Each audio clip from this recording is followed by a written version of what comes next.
Assalamualaikum warahmatullahi wabarakatuh. Alhamdulillah wassalatu wassalamu ala rasulillah. Perkenalkan, nama saya Yafi Sahda, saya absen 34. Kemudian saya berasal dari kelas Agribisnis Hortikultura 2, semester 3. Pada kesempatan ini, dalam video ini bertujuan untuk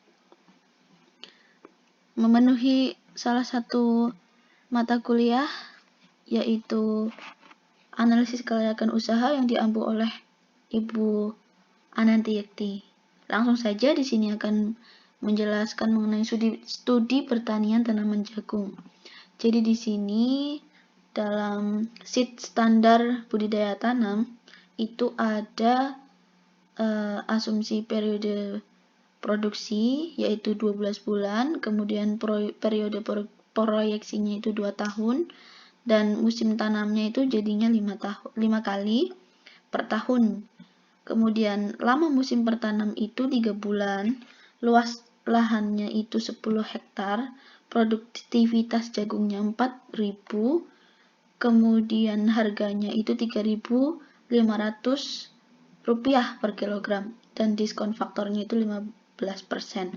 Lanjut ke biaya variabel, di sini ada lahan A dan lahan B. Untuk lahan A, benihnya per bulan itu bulan kedua dan ketiga itu tidak ada ya. Kemudian jadi dalam 3 bulan ini hanya satu benih, yaitu 225.000.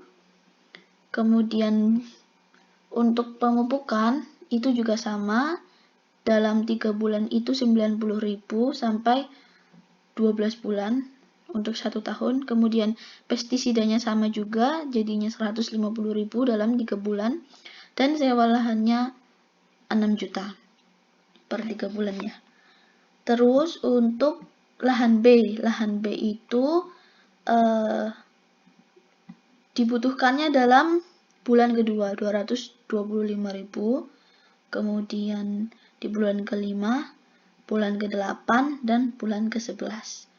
Untuk pemupukan juga sama, harganya masih 90.000, pestisida masih 150.000 di bulan kedua, bulan kelima, bulan ke-8, dan bulan ke-11.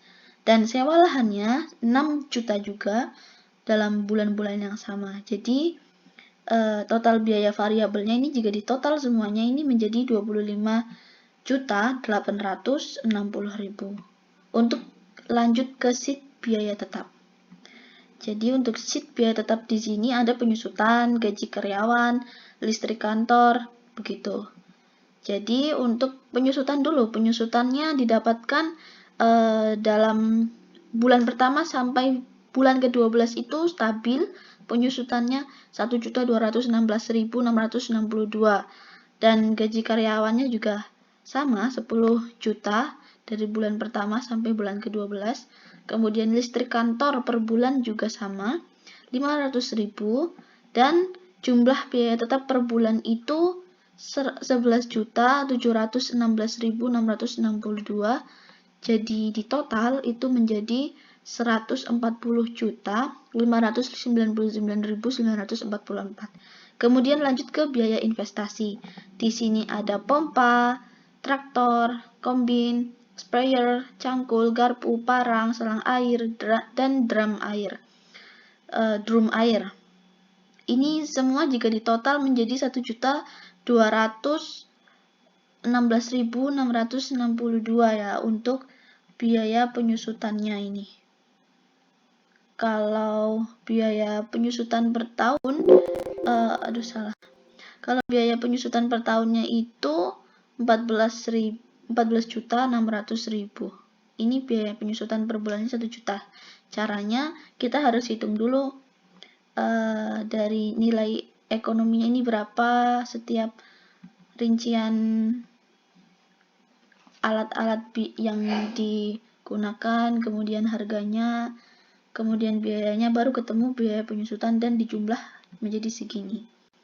Lanjut ke sheet laba rugi. Untuk sheet laba rugi ini ada penjualan. 800 juta per tahun. Itu dari tahun pertama sampai tahun ke-6. Nah, kemudian nilai sisa yang didapatkan itu 10.400.000. Kemudian biaya variabelnya sama dari tahun pertama sampai tahun ke-6, yaitu 25.850.000. Dan biaya tetap 10.599.944 dari bulan pertama sampai bulan ke-6 sama. Kemudian laba kotor. Laba kotornya juga sama, beda di ini bulan ke-6. Jadi bulan pertama sampai tahun pertama sampai tahun ke-5 itu jumlahnya sama, 773.950.773.950.056 rupiah. Untuk tahun ke-6 itu berbeda, yang dihasilkan adalah 784.350.056 rupiah. Dan untuk pajak 15% jadi dihasilkan seperti ini, sama 16.092.508. Jadi ini dikali 15% ya. Jadi hasilnya seperti ini, dan ini kalau dikali 15% jadinya 117.652.508.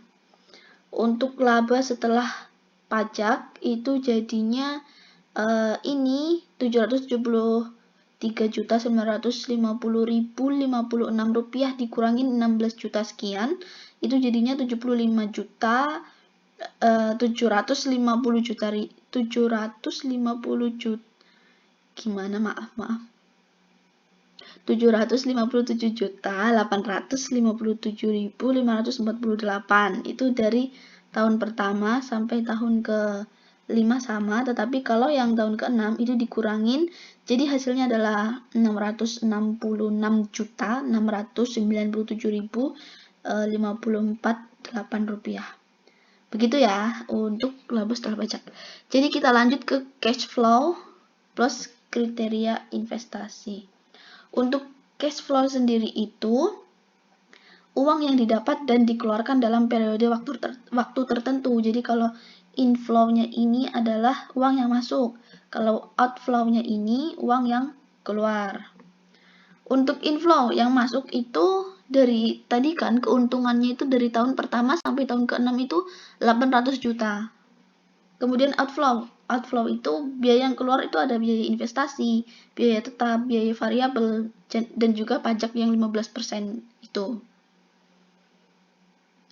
Nah, ini untuk investasinya itu ada di tahun pertama, tahun ketiga, tahun kelima, dan tahun ke-6. Jumlahnya beda-beda. Untuk tahun pertama ada 117 juta, tahun kedua ada 2 juta, tahun kelima ada 4 juta, dan tahun ke-6 ada 13 juta. Untuk biaya tetap, tadi ini ada di sini biaya tetapnya. Jadi ini 140 juta sekian. Jadi kita pindah tulis di sini hasilnya sama, 140.599.944 rupiah. Dari tahun 1 ke 6 juga sama begitu. Untuk biaya variabel tadi kita juga sudah mencari.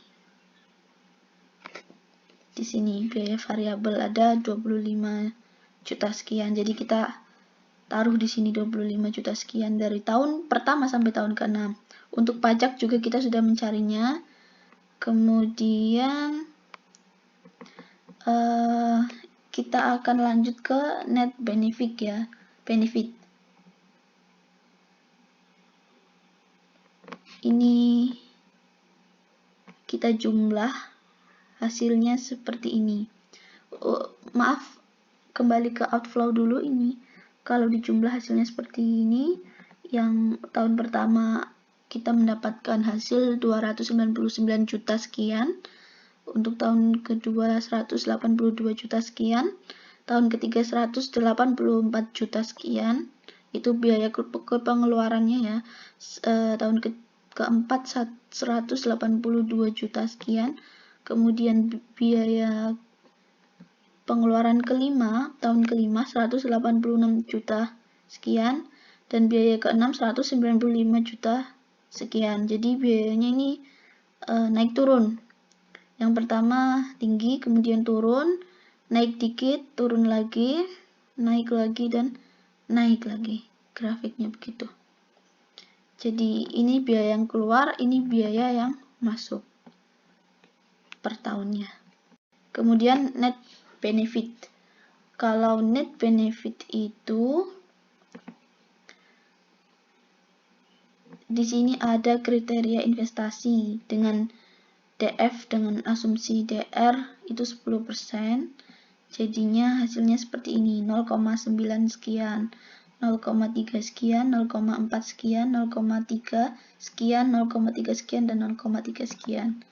Untuk present value net benefit per tahunnya itu ada 450 juta 402.793 untuk tahun pertama. Untuk tahun kedua kita dapatkan 216.106.641, kemudian tahun ketiga 295.414.823, tahun keempat 216.106.641, tahun ke 266.975.592, dan tahun ke-6 187.378.739. Kemudian kita dapatkan revenue present value-nya itu ada 720 juta, kemudian tahun kedua 280 juta, kemudian tahun ketiga 384 juta, tahun keempat 272 juta, tahun kelima 296 juta, tahun keempat 248 juta. Kemudian cost present value-nya itu